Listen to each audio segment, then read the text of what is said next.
Assalamualaikum warahmatullahi wabarakatuh. Kita lanjutkan mengenai pedoman penghitungan pengkreditan pajak masukan bagi PKP yang melakukan penyerahan yang terhutang pajak dan penyerahan yang tidak terhutang pajak. Ya, sebelumnya kita belajar mengenai pengkreditan pajak masukan, yaitu langsung dikreditkan langsung masuk ke B1 jika impor, ke B2 jika pembelian dalam negeri, ke B3 jika PM-nya tidak dapat dikreditkan. Nah, di sini ini ada pedoman penghitungan pengkreditan pajak masukan. Jadi untuk pengkreditan pajak masukannya itu ada penghitungan pengkreditannya, ya. Ini khusus untuk PKP yang melakukan penyerahan yang terhutang pajak dan penyerahan yang tidak terhutang pajak, ya. Jika PKP dia penyerahannya terhutang semua, maka tidak menggunakan PMK ini, ya. Tapi jika dia ada yang terhutang pajak dan ada yang tidak terhutang pajak, nah, ada kemungkinannya menggunakan pedoman pengkreditan pajak masukan. Dasar hukumnya pasal 9 ayat 6 Undang-Undang PPN. Apabila dalam suatu masa pajak PKP selain melakukan penyerahan yang terhutang pajak juga melakukan penyerahan yang tidak terhutang pajak, sedangkan pajak masukan untuk penyerahan yang terhutang pajak tidak dapat diketahui dengan pasti, maka jumlah PM yang dapat dikreditkan untuk penyerahan yang terhutang pajak dihitung dengan menggunakan pedoman yang diatur dengan PMK tersebut. Pengertiannya, penyerahan yang terhutang pajak sesuai dengan ayat 6 adalah penyerahan barang atau jasa yang dikenai PPN. Sebagaimana dimaksud dalam pasal 4 Undang-Undang PPN, tidak termasuk penyerahan yang dibebaskan dari pengenaan PPN sebagaimana dimaksud dalam pasal 16B Undang-Undang PPN. Nah, di sini maksudnya yang termasuk penyerahan pajak yaitu yang dikenai PPN, yaitu penyerahan BKP dan atau JKP, ya. Kemudian tidak termasuk penyerahan yang dibebaskan dari pengenaan PPN dan tidak termasuk penyerahan dengan kode faktur pajak 08. Jadi penyerahan kode 08 itu merupakan penyerahan yang tidak terhutang PPN atau dia kode 08 tidak termasuk yang terhutang, ya. Jadi di sini 01, 02, 03, 04, 06, 07, 09. Yang 08 tidak masuk yang terhutang. Kita lanjutkan. Kemudian pengertian penyerahan yang tidak terhutang pajak ayat 7 adalah penyerahan barang dan atau jasa yang tidak dikenai PPN sebagaimana dimaksud dalam pasal 4A Undang-Undang PPN dan yang dibebaskan dari pengenaan PPN sebagaimana dimaksud dalam pasal 16B Undang-Undang PPN. Jadi di sini adalah penyerahan non BKP atau non JKP. Dan penyerahan dengan kode 08, yaitu penyerahan yang dibebaskan PPN. Jadi 08 itu termasuk yang tidak terhutang PPN. Jelas? Pedoman penghitungan pajak masukan. PKP yang melakukan kegiatan usaha yang atas penyerahannya sebagian terhutang pajak dan sebagian lainnya tidak terhutang pajak, sedangkan pajak masukannya untuk penyerahan yang tidak terhutang pajak tidak dapat diketahui dengan pasti. Maka jumlah pajak masukan yang dapat dikreditkan untuk penyerahan yang terhutang pajak dihitung dengan menggunakan pedoman penghitungan pajak masukan yang dapat dikreditkan dengan rumus ini, yaitu P sama dengan PM dikali Z dengan ketentuan P adalah jumlah PM yang dapat dikreditkan. PM adalah jumlah PM atas perolehan BKP dan atau JKP. Z persentase yang sebanding dengan jumlah penyerahan yang terhutang pajak terhadap penyerahan seluruhnya. Contohnya sebagai berikut. PKPA bergerak di bidang usaha real estate, menghasilkan rumah yang atas penyerahannya terhutang PPN dan rumah sederhana yang penyerahannya dibebaskan PPN. Jadi dia menghasilkan rumah kode 01 dan kode 08. Nah, ada 08-nya itu. 08 itu berarti termasuk pengertiannya penyerahan tidak terhutang PPN. Pada bulan Februari 2011, BKPA membeli barang modal berupa truk dengan harga perolehan atau harga belinya 200 juta, PPN-nya 20 juta. Dia mendapatkan pajak masukan 20 juta. Pada saat perolehan truk, BKPA dapat menentukan beberapa penyerahan rumah yang terhutang PPN dan rumah sederhana yang penyerahannya dibebaskan dari pengenaan PPN. Ya, pada saat beli itu BKPA pastinya belum tahu realisasi penyerahan rumah yang terhutang PPN yaitu kode 01, rumah sederhana kode 08. Berdasarkan perkiraan BKPA, jadi pakai perkiraan karena belum mengetahui jumlah rumah sederhana yang dibangun pada 2011 adalah 30% dari jumlah rumah yang dibangun. Yang kode 08 yang dibangun itu nanti diperkirakan 30%. Maka yang kode 01 adalah 70%. Ya. Berdasarkan informasi tersebut, BKPA itu hanya dapat mengkreditkannya 70%. Ya, yaitu sama dengan 14 juta. Cukup jelas? Baik. Nah, kemudian penghitungan kembali PM yang dapat dikreditkan. Tadi waktu mengkreditkan di contoh 1, BKPA itu mengkreditkannya 70%. Itu pun 70% bukan persentase yang sesungguhnya, tapi perkiraan kan karena di tahun berjalan. Nah, ini perlu dilakukan penghitungan kembali. Kapan dilakukannya? Dilakukannya setiap tahun sesuai dengan masa manfaat. Ini nanti ada masa manfaatnya yang ditentukan atas penghitungan kembali.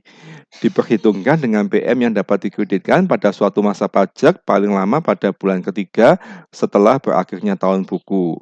Paling lama itu dilakukannya di bulan ketiga. Di bulan ketiga setelah berakhirnya tahun buku, yaitu bulan atau masa Maret tahun depannya. Ya, rumusnya sebagai berikut. P aksen sama dengan PM dibagi T dikali Z aksen untuk BKP dan JKP yang masa manfaatnya lebih dari 1 tahun. Ya, P aksen di sini rumusnya tersebut. Apa itu P aksen? Adalah jumlah PM yang dapat dikreditkan dalam 1 tahun buku. Jadi jumlah PM yang dapat dikreditkan. Berarti kalau dapat dikreditkan, belum tentu semuanya dikreditkan. Ya. Kemudian PM adalah jumlah PM atas perolehan BKP dan atau JKP, yaitu sesuai dengan waktu pajaknya berapa jumlah PM-nya. T adalah masa manfaat BKP dan atau JKP yang ditentukan sebagai berikut. Untuk BKP berupa tanah dan bangunan adalah 10 tahun. Jadi untuk BKP, tanah dan bangunan, masa manfaatnya adalah 10 tahun. Kemudian untuk BKP selain tanah dan bangunan dan JKP adalah 4 tahun. BKP selain tanah bangunan, misalnya kendaraan, misalnya peralatan kantor ya, dan lainnya, ya elektronik, otomotif lainnya, ya itu masa manfaatnya adalah 4 tahun dan juga JKP. Ya, masa manfaatnya sudah ditentukan di sini. Bukan masa manfaat yang untuk penyusutan ya, kelompok 1, kelompok 2, kelompok 3, kelompok 4 bukan itu, ya. Kemudian Z aksen adalah persentase yang sebanding dengan jumlah penyerahan yang terhutang pajak terhadap total omset selama 1 tahun. Itu keterangannya. Kemudian yang B, P aksen sama dengan PM dikali Z aksen untuk BKP dan atau JKP yang masa manfaatnya tidak lebih 1 tahun. Ya. Nah, ini berarti bukan aktiva, ya. BKP yang bukan aktiva, yang masa manfaatnya tidak lebih 1 tahun. Juga JKP yang masa manfaatnya tidak lebih 1 tahun. Baik, kita lanjutkan ke contoh 2. PKPB adalah perusahaan bergerak di bidang industri sepatu. Pada Januari 2011 membeli genset dengan harga 100 juta, mendapatkan pajak masukan 10 juta. Genset tadi akan digunakan seluruhnya untuk kegiatan operasional. Maka PKPB mengkreditkan pajak masukan tersebut pada masa Januari 2011. Betul kan? Karena membeli genset, aktiva, kemudian untuk operasional, boleh. Nah, di poin 5 ini ada kejadian. Selama 2011 ternyata genset tadi digunakan di semester 1 yaitu bukan 0 yaitu ya 10% untuk perumahan karyawan dan direksi. 90% untuk kegiatan operasional. Nah, di nomor 5 ini ada penggunaan selain operasional, yaitu penggunaan untuk perumahan karyawan dinas dan direksi. Perlu diketahui bahwa untuk pembelian fasil untuk fasilitas ya atau pembelian yang tidak ada hubungan dengan kegiatan langsung operasional, atas pembeliannya, atas pajak masukannya itu tidak bisa dikreditkan, pajak masukannya tidak bisa dikreditkan, pembeliannya tidak bisa dibiayakan ya. Nah, maka di sini atas pembelian genset untuk karyawan perumahan karyawan dan direksi dia tidak dapat dikreditkan. Ada penyimpangan kan ya. Kemudian di semester kedua, 20% untuk perumahan karyawan dan direksi, 80% untuk kegiatan operasional ya. Jadi ini mungkin berapa kali mati lampu, maka gensetnya pabrik dipakai. Lah itu semestinya tidak boleh karena genset pabrik ini untuk operasional ya. Kalau untuk pribadi, maka PM-nya nggak boleh dikreditkan, padahal tadi dikreditkan. Maka atas poin 5 ini perlu dilakukan penghitungan berapa penggunaan genset untuk kegiatan pabrik, yaitu matematika biasa yang penggunaan pabrik 90% ditambah 80% dibagi 2 sama dengan 85%. Ya. Masa manfaat genset tersebut sebenarnya 5 tahun. Tetapi untuk penghitungan kembali PM ini, masa manfaat genset tersebut ditetapkan 5 tahun. Jadi yang 5 tahun itu masa manfaat penyusutan itu hanya informasi saja, jangan dilihat ya. Masa manfaatnya kembali ke ketentuan yaitu masa manfaat itu 10 tahun untuk tanah dan bangunan. Selain tanah dan bangunan 4 tahun. Maka di sini untuk genset adalah 4 tahun ya. Kemudian penghitungan kembali PM yang dapat dikreditkan tahun 2011 pada masa Februari 2012. Jadi beli genset 2011 dihitung kembalinya tahun depannya yaitu Februari 12. Yaitu 85%, di sini 85% pemakaian operasional dikali 10% 10 juta dibagi 4. 10 juta adalah pajak masukannya, 4 adalah 4 tahun masa manfaatnya sama dengan 2.125.000 ya. Kemudian kita menghitung PM yang telah dikreditkan. Berapa PM yang telah dikreditkannya? Yaitu 10 juta dibagi 4 sama dengan 2,5 juta, 2 juta setengah ya. Setelah kita menghitung, kita bandingkan yaitu dikurangi, ini kebalik ya, maksudnya untuk memudahkannya ini dibalik yaitu PM yang telah PM yang dapat dikreditkannya 2.125.000 dikurangi yang telah dikreditkan, hasilnya akan minus 375. Minus 375 itu mengurangi PM untuk masa Februari 2012 ya. Penghitungan kembali ini dihitung sampai sesuai dengan masa manfaat habis, jadi 3 tahun kemudian. Baik, saya diulangi di Excel dengan contoh yang sama ya.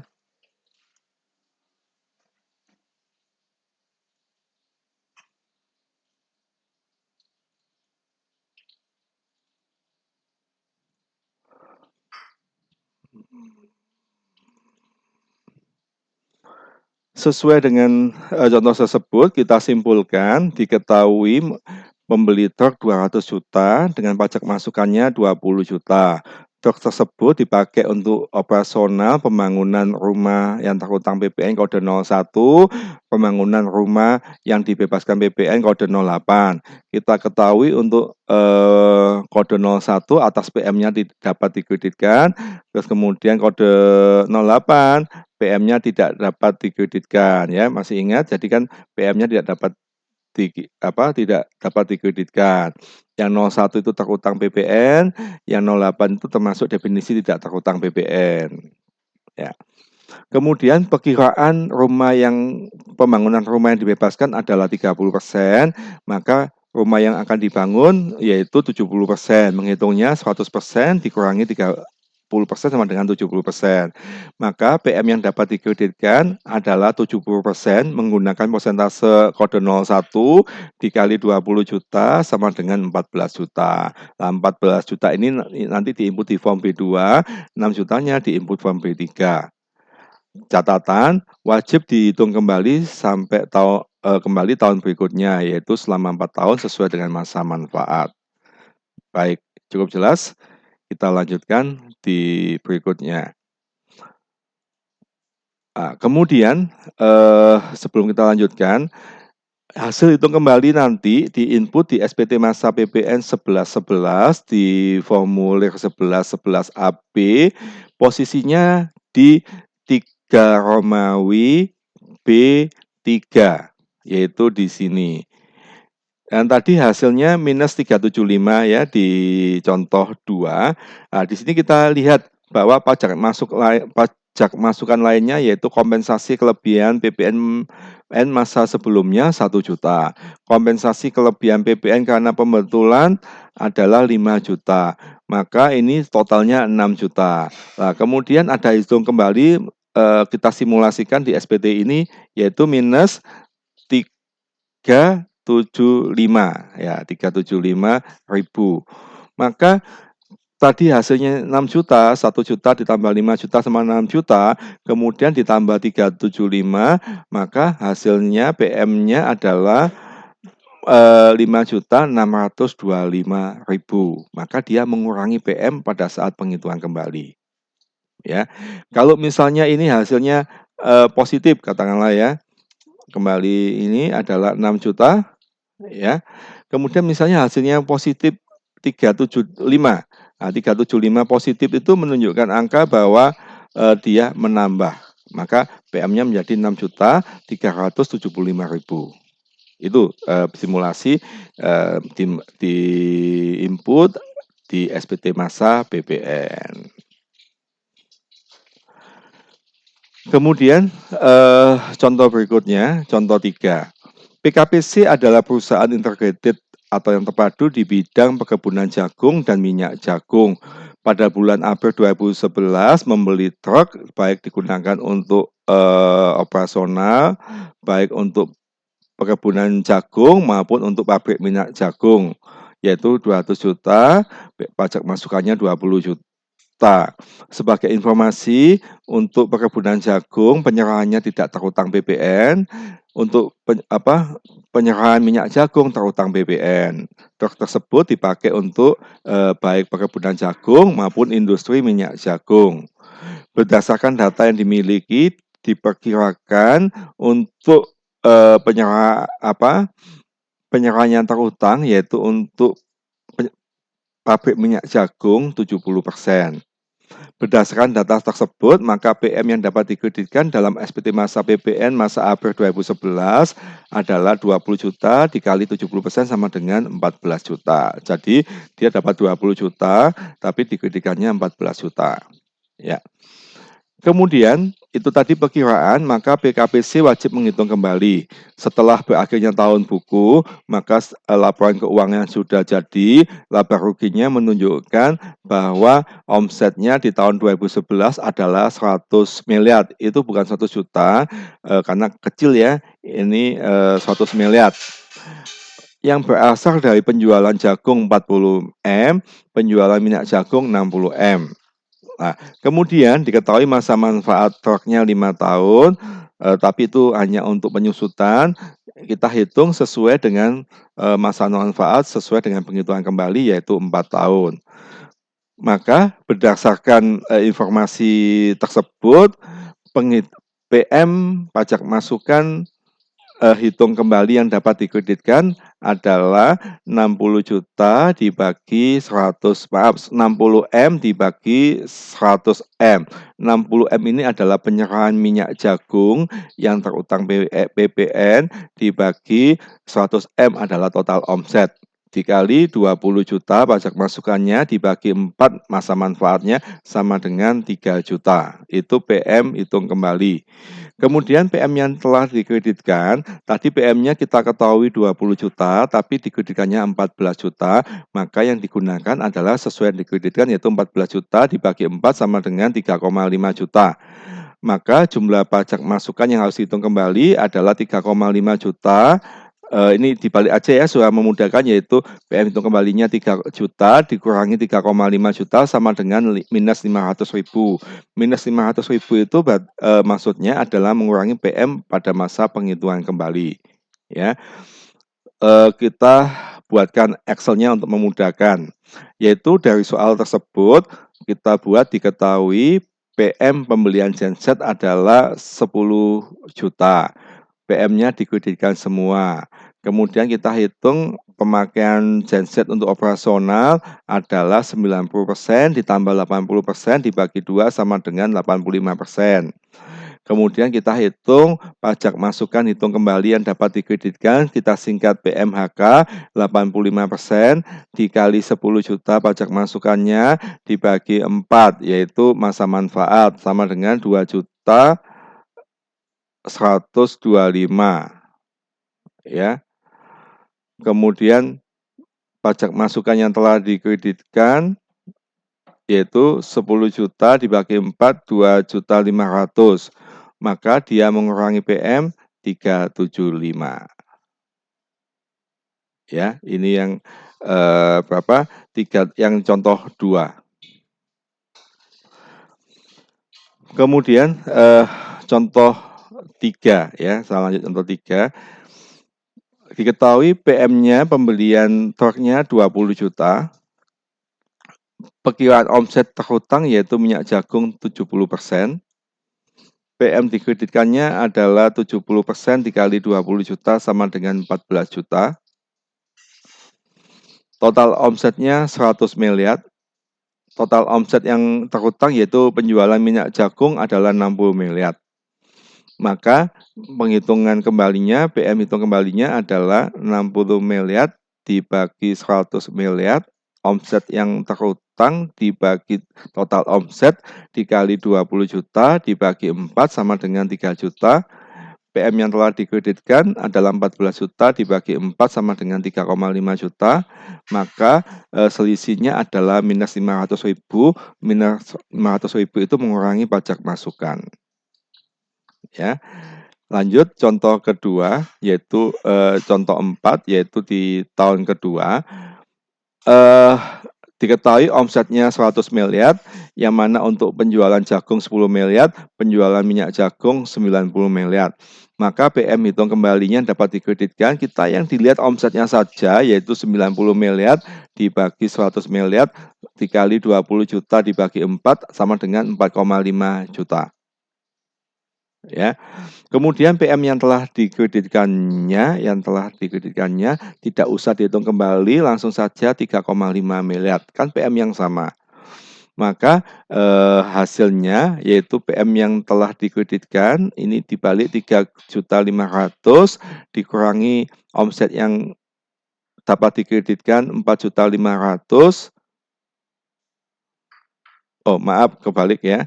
Jadi PM hitung kembalinya adalah ini, PM yang dapat dikreditkan 4.500.000 dikurangi PM yang telah dikreditkan 3.500.000, hasilnya adalah plus 1 juta. Plus 1 juta ini maksudnya menambah PM untuk masa Maret 2013 di mana perhitungan kembali dilakukan sebesar 1 juta karena hasilnya plus atau menambah, ya. Excel-nya seperti ini ya, diketahui total omsetnya 100 miliar, ya kebetulan contohnya 100 miliar ya, tapi yang minyak jagungnya adalah 90 miliar. Maka hitung kembalinya adalah PM hitung kembalinya 90 miliar dibagi 100 miliar. Dikali 20 juta dibagi 4, tetap ini 20 juta bagi 4 sama dengan 4,5 miliar. Kemudian dikurangi PM yang telah dikreditkan yaitu 3,5 miliar, tidak usah dihitung kembali. Maka selisihnya adalah positif 1 juta, maka dia menambah PM 1 juta. Ya, contoh berikutnya di contoh kelima yaitu tahun depannya, tahun ketiga, omsetnya sama 100 miliar, penjualan jagungnya 30 juta, minyak jagungnya 70 juta. Maka PMHK-nya, PM hitung kembalinya adalah omset minyak jagung 70 juta dibagi total omsetnya 100 miliar. Maaf, ini dalam miliar ya saya bacanya. 70 M dibagi 100 M dikali 20 juta dibagi 4 sama dengan 3,5 juta. Kemudian yang ini tetap aja tidak usah dihitung lagi 3,5 juta. Maka selisihnya 3,5 juta dikurangi 3,5 juta sama dengan 0. Ya, saya Excel-nya di contoh 5, total omsetnya 100 miliar ya.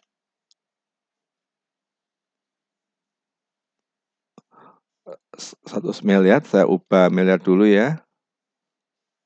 Kemudian omset minyak jagungnya 70 miliar ya. Maka PMHK-nya 70 miliar dibagi 100 miliar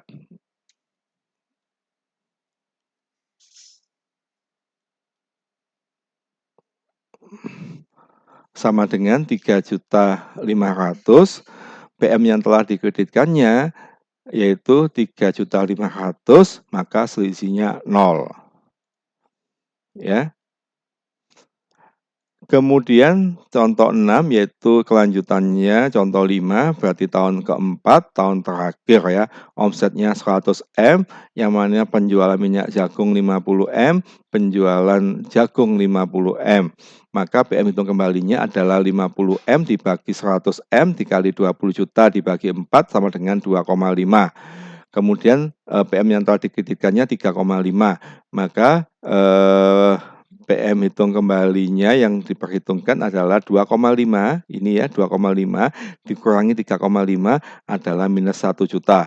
Minus 1 juta ini berarti mengurangi PM di masa hitung kembali. Ya. Nah, ini sudah selesai, tidak perlu dilakukan di tahun berikutnya ya. Sebab sudah 4 tahun ya. Oke, ke Excel-nya ya. Contoh 6. Total omset 100 miliar ya. Saya sesuaikan. Kemudian omset minyak jagung yang terhutang juga 100 miliar. Oke, PMHK-nya 70 bukan 70 miliar, tepatnya 50 M. Dibagi 100 M dikali 20 juta bagi 4 sama dengan 2,5 juta. PM telah dikreditkannya tetap 3,5 juta, maka selisihnya adalah minus 1 juta mengurangi PM pada saat penghitungan kembali. Nah, itu contoh 6 yaitu untuk penyerahan BKP. Ya, PM atas perolehan BKP. Kemudian contoh 7. Contoh 7 ini yang masa manfaatnya tidak lebih dari 1 tahun. Yaitu contohnya BKPC tersebut pada Mei 2011 membeli BBM solar untuk truk yang mana BBM tersebut digunakan untuk sektor perkebunan dan distribusi jagung ya, maupun untuk sektor fabrikasi dan distribusi minyak jagung seharga 50 juta dapat pajak masukan 5 juta. PM tadi dikreditkan 70%-nya dengan pertimbangan penyerahan terhutang BPN yaitu 70%. Maka yang dikreditkannya 70% dikali 5 juta sama dengan 3,5 juta. Selanjutnya diketahui di omset di laporan keuangan, tepatnya laporan laba rugi, total omset di tahun 2011 adalah 100 miliar, yang mana untuk penjualan jagungnya 40 miliar, penjualan minyak jagungnya 60 miliar. Ya, maka dilakukan penghitungan kembali atas pengkreditan pajak masukan pembelian solar, yaitu 60 miliar dibagi 100 miliar dikali 5 juta sama dengan 3 juta. Ya, jadi PM atas perolehan bahan bakar truk yang telah dikreditkan pada masa Mei 2011 tadi 3,5 juta, hasil penghitungan kembali PM yang dapat dikreditkannya adalah 3 juta. Maka 3 juta dikurangi 3,5 juta sama dengan minus 500.000. Minus 500.000 itu berarti mengurangi PM pada saat penghitungan kembali. Cukup jelas? Baik, terima kasih. Semoga bermanfaat. Wassalamualaikum warahmatullahi wabarakatuh.